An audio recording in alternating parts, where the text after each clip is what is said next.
So Kashtira has been added to MasterDuel, and what everyone dreaded, being a Riseheart, did not join them just yet. Also, a lot of other cards are saved for a second wave. This makes running a good Kashtira build hard, but if you still want to play it, I did come up with some combos. We'll open by special summoning the unicorn using its own effect. During our main phase, we can use unicorn's effect to search a Kashtira spell and add it to hand, so we'll add birth. Next, we'll activate the birth and use it to normal summon Fenrir. Then we'll use Fenrir's effect to fetch us another Kashtira monster in the form of Riseheart.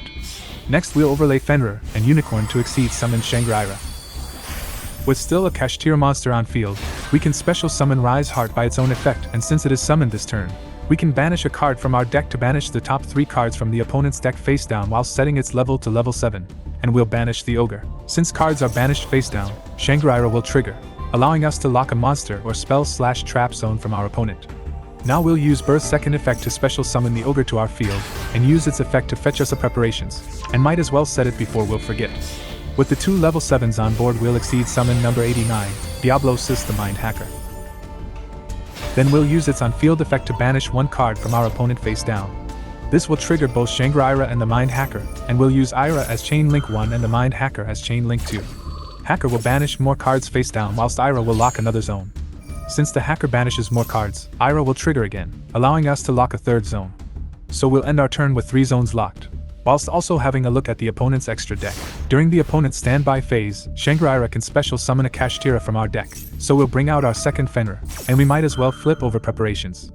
When our opponent uses a monster effect whilst having a monster on field, we can banish that monster to trigger the Mind Hacker and Shangri-Ira twice, locking 2 more zones whilst banishing a bunch of cards.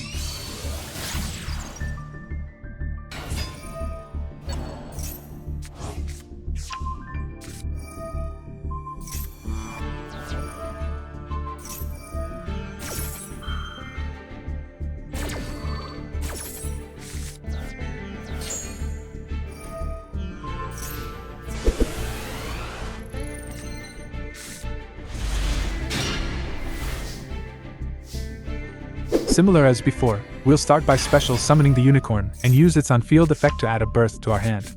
Activate the Birth before special summoning the Riseheart from our hand. Then we'll activate Riseheart and banish our own Fenrir. With Birth we can reborn our Fenrir and use its search effect to add us an Ogre. Since we haven't normal summoned just yet, we can normal summon the Ogre with Birth without the need to tribute.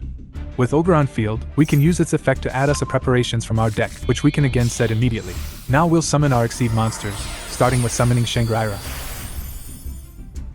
before also summoning the Mind Hacker. We can do it this late, as we were not able to capitalize on Riseheart's banish effect before summoning Shangri-Ira. Similar as before, we'll use the Mind Hacker to banish an extra deck monster face down, triggering Shangri-Ira, which will also trigger the Hacker's second banish effect, again triggering Shangri-Ira, locking 2 zones in the process. So we'll end our turn with 1 less zone locked, but a board that is the same as for the first combo. To finalize the combos in this video, we'll take a quick look into its potential OTK combo, so the opponent has set up a board that we need to break whilst preferably also doing enough damage. Thankfully, you only need a single Fenrir to kickstart this line. We will special summon the Fenrir using its own effect, and use its on-field effect to fetch us a Riseheart. Then, importantly, we'll normal summon the Riseheart, and use its effect to modulate its level, whilst also banishing. Next, we'll overlay Fenrir and Riseheart into Odd-Eyes Absolute Dragon and summon it in the extra monster zone. Since we have an extra deck monster present in the extra monster zone, we can use it to link summon Gravity Controller. Now Absolute Dragon will trigger, allowing us to summon an Odd-Eyes Rebellion Dragon, but it cannot attack. Therefore, we'll use it as material for Odd-Eyes Rebellion Overlord. Rebellion Overlord can attack up to 3 times, giving us 9,000 damage, and with Gravity Controller also around, the damage stacks up to 10,000. Also, Gravity Controller has a nice bounce effect when it attacks monsters in the extra monster zone, possibly clearing fields that otherwise cannot be cleared. Lastly, when you are not able to finish from here, you can always still slap a Zeus over your Rebellion Overlord to control the game from there. Since we've been lacking some cards, I decided to also include a small proof of concept game in the end. Do keep in mind that my opponent is playing poorly on purpose, to show what this deck can do uninterrupted. Also, I could have optimized my lines to generate a stronger board, but what can I say? I am just a small-brained grub.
And there you have it, 3 basic combos for Kashtira without a Riseheart, Castarathios, and Big Bang.